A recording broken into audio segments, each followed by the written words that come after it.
Hello, respected chairpersons, scholars, presenters, and it is a great honor to be part of this conference.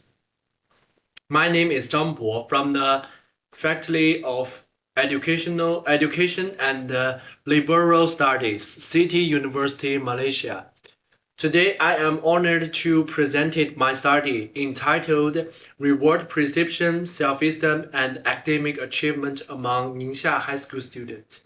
This study explores how students' perceptions of classroom reward influence their academic achievement and whether self-esteem helps explain this relationship. I hope that the findings can provide useful ideas of developing fairer and more effective reward practices in schools. In this presentation, I will briefly introduce the research problem, the student study design, the mean quantitative and qualitative results, and the practical meaning of teachers, school students, and parents.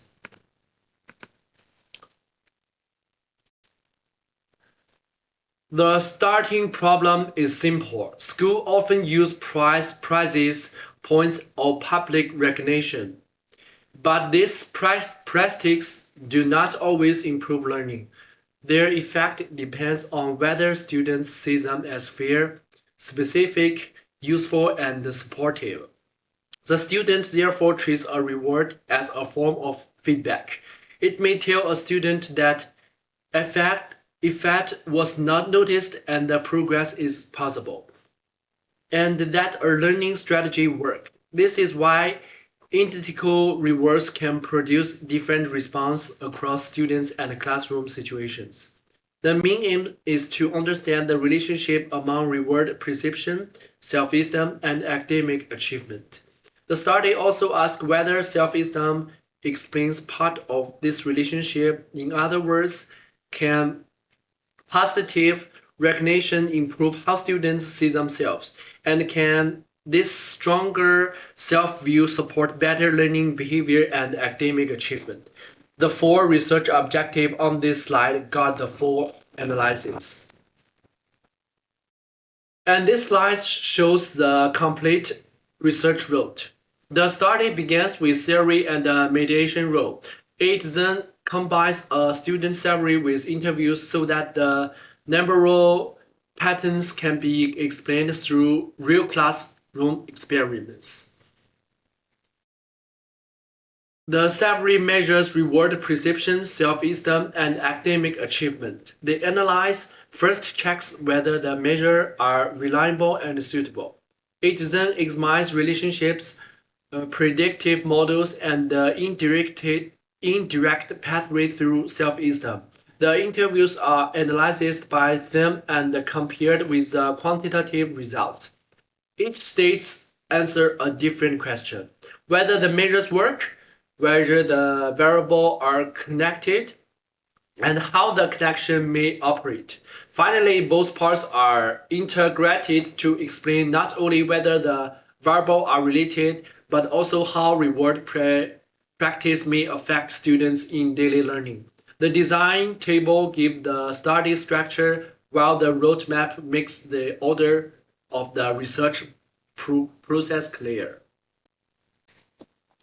According to the table on the slide, the three main measures show strong internal consistency. This means the items within each score are working together in a suitable way. The evaluated checks also show that the data set is suitable for factor analysis and later relationship testing. This step is important because later conclusion would not be trustworthy if the measure were inconsistent and the data structure was unsuitable. The descriptive results suggest the reward perception and academic achievement are moderately positive, while self-esteem is also above its score midpoint. The important conclusion is not the exact value of each statistic. The conclusion is that the measurement quality is strong enough to support the next stage of the study, and the response contain enough variation to examine how the three core variables are connected. And according to the table on this slide, their core variables are positively related. Students who perceive rewards more positively also report stronger self-esteem and better academic achievement. The strongest relationship is between self-esteem and academic achievement. The regression results show the same overall pattern. Reward perception can predict academic achievement and self-esteem. But when reward perception and self-esteem are considered together, self-esteem is a stronger predictor of academic achievement. The diagnostic results also shows that the two predictors can be used in the same model without a serious problem. These results answer the relationship objectives in a consistent direction rather than producing separate or conflicting patterns. Therefore, the main conclusion from this section is that reward perception matters, but much of this academic meaning is closely connected with how students evaluate themselves. According to the mediation table, the indirect pathway through self-esteem is significant. The direct pathway from reward perception to academic achievement also remains significant after self-esteem is included. This means the result supports personal mediation. The roadmap on the left explains the meaning in simple terms. When students see recognition as fair and meaningful, they are more likely to feel capable and valued. A stronger self-view can then support confidence, persistence, and encouragement, which are connected with better academic achievement. At the same time, reward perception may still influence learning directly through homework, correlation, and motivation. This distinction helps separate an immediate behavioral response from a deeper psychological process that may support learning over time. The conclusion is that self-esteem is the main psychological bridge, but it is not the only path. According to the interview results table, students and teachers do not mainly define a good reward as a mental prize. They describe it as recognition and that shows effort and the progress have been seen. The interviews also explain why one reward style cannot fit every student. Some students value public recognition, while others feel safer with the private encouragement. Someone prefer reward standards that include progress, relation, or cooperation, not only by high scores. They also describe a gradual learning process. Recreation changes confidence and willingness to try before great change.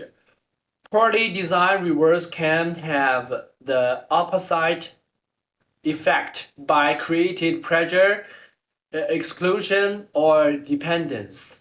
The interviews therefore prevent the statistical pattern from being treated as the same experience for every student. These findings support the model and show the conditions under which rewards are the most useful. To conclude, this study shows that the educational value of a reward comes from its meaning. Effective recognition is specific, timely, fair, and connected with a behavior that students can understand and repeat.